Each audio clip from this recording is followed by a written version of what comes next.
ಒಂದು ವರ್ಷ ಬಿಡುಗಡೆಯ ಭಾಗ್ಯ ಇಲ್ಲ, ಒಂದು ವರ್ಷ ಜೈಲಿನಲ್ಲಿ ಇರಲೇಬೇಕು, ಅದಾದ ನಂತರ ಬೇಲ್ಗೆ ಪ್ರಯತ್ನ ಪಡಬೇಕು. ಇಂಥ ಒಂದು ಸ್ಥಿತಿ ಹೀಗಾದಾಗ ಒಬ್ಬ ಮನುಷ್ಯನ ಸ್ಥಿತಿ ಏನಾಗಬೇಡ, ಅದೇ ಈಗ ದರ್ಶನ್ ಅವ್ರಿಗೂ ಕೂಡ ಆಗಿರೋದು.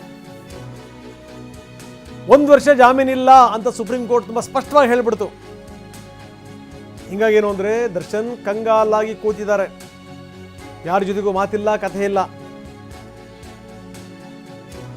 ಊಟ ಸೇರ್ತಾ ಇಲ್ಲ, ನಿದ್ರೆ ಬರ್ತಿಲ್ಲ. ಇದು ದರ್ಶನ್ ಸ್ಥಿತಿ, ದರ್ಶನ್ ಮನಸ್ಥಿತಿ.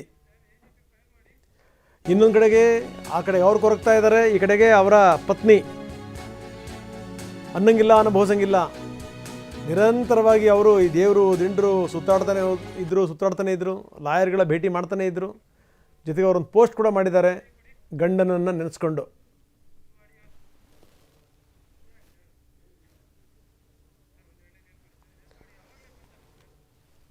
ಸೊ ಇದು ನೋಡಿ ವಿಜಯಲಕ್ಷ್ಮಿ ಹಾಕಿರುವಂಥ ಪೋಸ್ಟ್, ಅದನ್ನು ತೋರಿಸ್ತಾ ಇದ್ದೀವಿ. ಹಾರ್ಟ್ ಬ್ರೇಕ್ ಆಗಿದೆ ಅನ್ನೋ ರೀತಿಯಲ್ಲಿ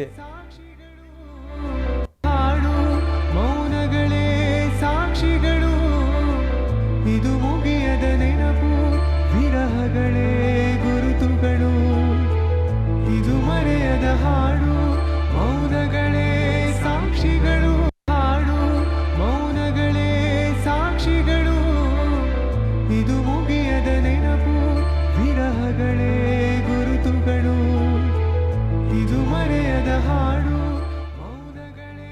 ಸೊ ಇದು ಇನ್ನೇನು ಮಾತಾಡೋಕ್ಕೆ ಸಾಧ್ಯ, ಇಲ್ಲಿ ಮೌನ ಮಾತ್ರ ಮಾತಾಡಬಲ್ಲದು. ಯಾಕಂದರೆ ಕೆಲವೊಂದು ಸಂದರ್ಭಗಳಲ್ಲಿ ಈ ಮೌನದ ಆಳ ಇದೆಯಲ್ಲ ಅದು ಬಹಳ ದೊಡ್ಡದಿರುತ್ತೆ, ಜೊತೆಗೆ ಈ ಮೌನದ ಮಾತಿದೆಯಲ್ಲ ಅದು ಕೂಡ ಬಹಳ ದೊಡ್ಡದಿರುತ್ತೆ.